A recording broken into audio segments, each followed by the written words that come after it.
సార్లు heart stroke వచ్చింది, ఇంకోసారి వచ్చిందంటే బ్రతకడం కష్టం. నీకు చాలా సార్లు చెప్పాను నువ్వు ఎక్కువ పని చేయకుండా రెస్ట్ తీసుకో అని, కానీ నువ్వు కూతురు కూతురు ఆనందం అని చెప్పి నీ ఆరోగ్యం పాడు చేసుకుంటున్నావు. ఇలా అయితే బ్రతకడం కష్టమైంది. నా కూతురి ఆనందం కంటే నాకు ఏది ముఖ్యం కాదు. తనని ఆనందంగా ఉంచడంలోనే నేను ఆనందంగా ఉంటాను. నాన్న త్వరగా రా నాన్న, నాకు బాగా ఆకలిస్తుంది, తొందరగా ఇంటికి వెళ్ళిపోదాం. మరేం పర్లేదంటే నేను చూసుకుంటాను. నాన్న నాకు బాగా ఆకలిసినప్పుడు ఆ ఆకలి తెలియకుండా ఒక పాట పాడతారు కదా, పాడండి నాన్న.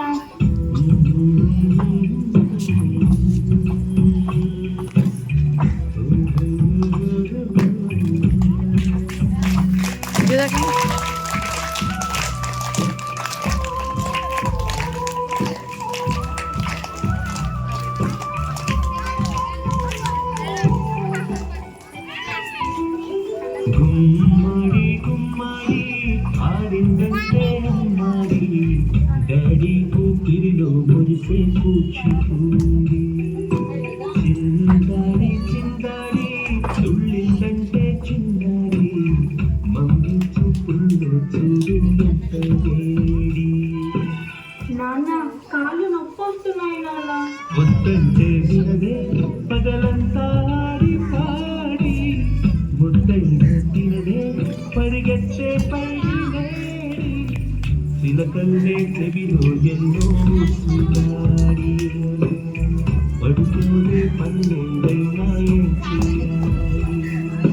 గుమ్మాడి గుమ్మాడి ఆడిందంటే అమ్మాడి, డాడీ కూతురిలో మురిసే కూచిపూడి. చంద్రయ్య చంద్రయ్య, ఎక్కడయ్యా నా అద్దె డబ్బులు? 6 నెలల నుండి అడుగుతున్నాను, ఈ రోజుకి ఇంకా ఇవ్వలేదు. ఇలా అయితే ఉండద్దయ్యా, నా ఇల్లు ఇప్పుడే ఈ క్షణమే ఖాళీ చేసి వెళ్ళిపోండి. అయ్యా కొంచెం చిన్నగా మాట్లాడండి అయ్యా, లోపల నా కూతురు నిద్రపోతుంది, విన్నదంటే బాధపడుతుంది. ఎలాగంటే 2 రోజులు మీరు డబ్బులు కట్టేస్తాను. ఏంటి చిన్నగా మాట్లాడాలా? అద్దె కట్టడం చేత కాదు కానీ కూతురు ముందు పరువు కావాల్సి వచ్చిందా? రేపటి కల్లా నా అద్దె డబ్బులు నాకు ఇవ్వకపోతే ఇంట్లో ఒక్క సామాను కూడా ఉండేవను. ఏమైంది నాన్న? ఏం లేదమ్మా, పద పడుకుందాం. నేను మొత్తం విన్నాను నాన్న, నువ్వేం బాధపడకు నాన్న. నేను బాగా చదువుకొని ఒక మంచి ఉద్యోగం చేస్తాను, మనమే ఒక మంచి ఇల్లు కట్టుకొని ఆనందంగా ఉన్నాం. అప్పుడు ఎవరికి డబ్బులు ఇవ్వాల్సిన అవసరం లేదు కదా. నువ్వేం బాధపడకు నాన్న. ఎన్నెన్నో ఆశలతో పెంచానమ్మ గుండెల్లో,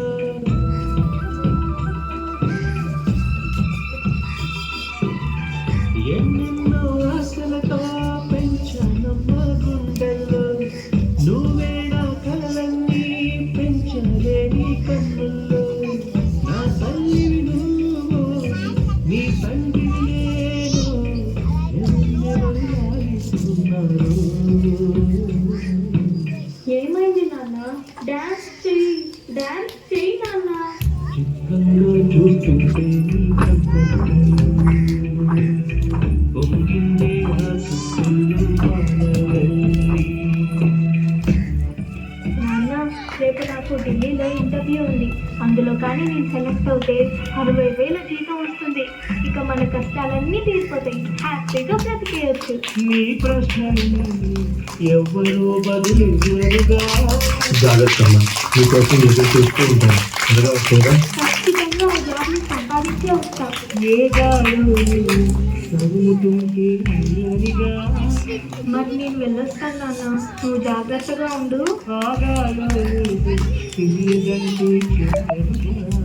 ఈ జాబ్ నాకు చాలా అవసరం. మా నాన్న నా కోసం ఎంతో కష్టపడ్డాడు. మా నాన్నని హ్యాపీగా ఉంచాలంటే ఈ జాబ్ నాకు రావాలి. బతుకంటే అది కనువా, అనుకుంటే అది గురువా. నా బంగారు తల్లి, నేను పని చేయట్లేదు, డబ్బులకి ఇబ్బంది పడుతున్నా అని తాను జాబ్ చేస్తా అని ఇంటర్వ్యూకి వెళ్ళింది. సర్లే, ఇంకా ఎన్ని రోజులు బతుకుతానో కూడా తెలియదు. తనకి జాబ్ వస్తే తనే హ్యాపీగా ఉంటుంది. నా పాపకి జాబ్ వస్తుంది, దేవుడు ఉన్నాడు, జాబ్ ఖచ్చితంగా వస్తుంది, ఖచ్చితంగా.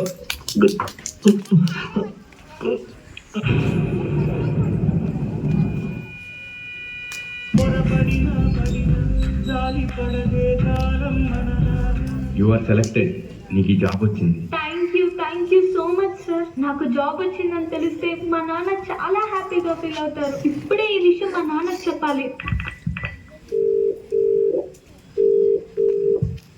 ఏంటి నాన్న ఫోన్ లిఫ్ట్ చేయట్లేదు? సరేలే, డైరెక్ట్ గా వెళ్ళి సర్ప్రైజ్ చేద్దాం. ఆయన హ్యాపీగా ఫీల్ అవ్వడం నేను కల్లారా చూడాలి. ఒక నిమిషం కూడా ఆగిపోలేను వచ్చేదాకా.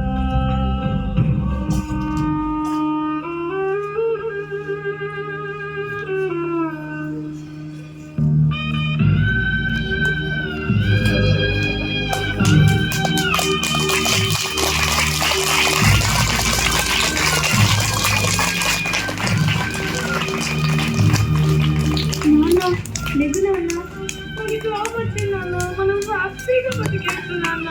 నాన్న లేదు నాన్న, నాకు భయం వేస్తుంది నాన్న.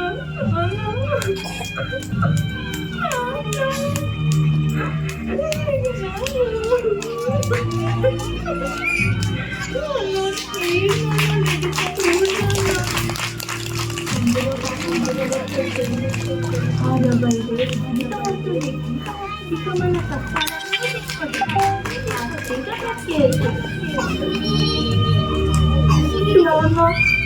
నాన్న నాతో డాన్స్ చేస్తావు కదా నాన్న, ఇప్పుడు కూడా చేద్దాం లేనన్నా, నాతో కలిసి డాన్స్ చేయనా.